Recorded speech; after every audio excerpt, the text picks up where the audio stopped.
There are plenty of YouTube and online videos about IDPA, so rather than doing how-to specific videos about introductions to IDPA or IDPA for beginners, or what the rules are specifically in IDPA and whether they have changed or been updated, I thought rather I would do what I don't see online: how to improve within a shooting sport like IDPA, how to bridge the gap and go from novice shooter to marksman, from marksman to a sharpshooter, from a sharpshooter to an expert, and from an expert to a master.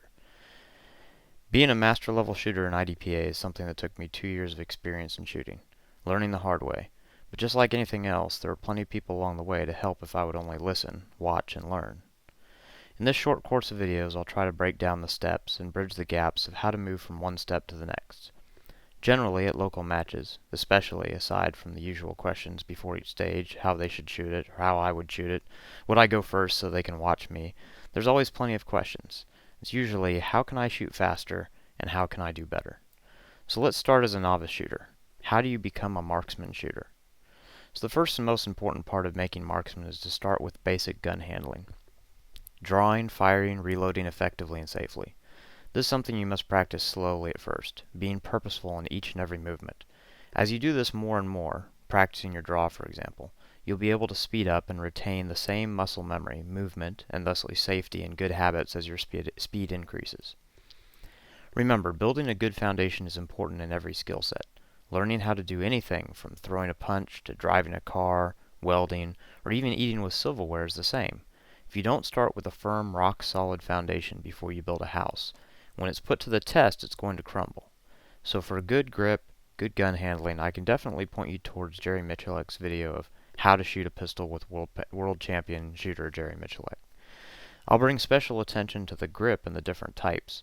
Jerry starts talking about these around the 9-minute mark of his video.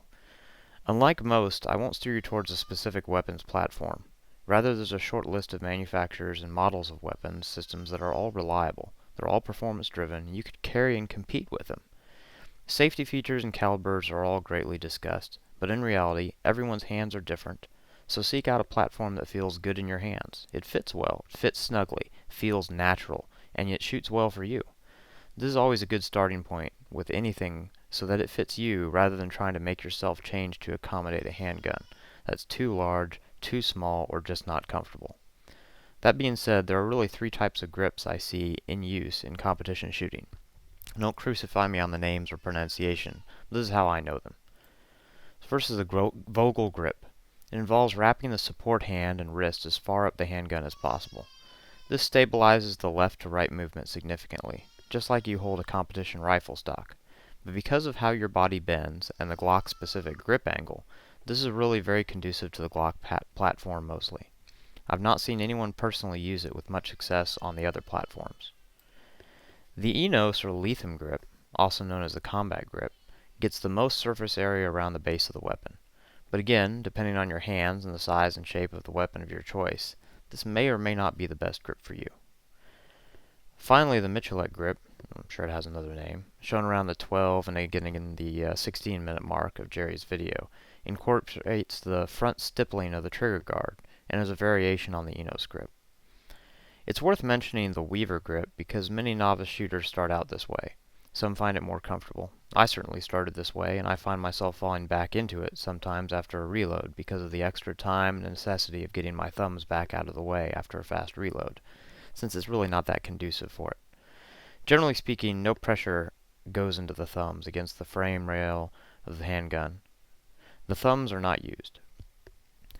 Locking the wrists is something mentioned but not expanded upon. Here it's shown. First, lock your fingers in place with friction. Then bring your palms and wrists together.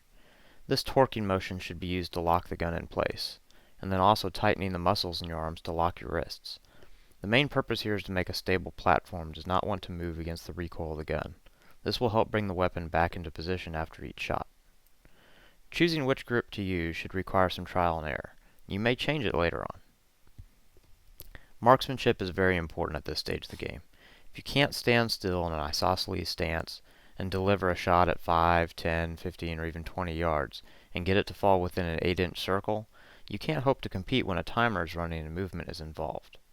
Focus on building that marksmanship, getting good clean shots first of all, correcting any inconsistencies or errors you have in pulling the trigger, jerking the trigger, and you're going to have to continue to clear out these inconsistencies as time goes on and speed increases.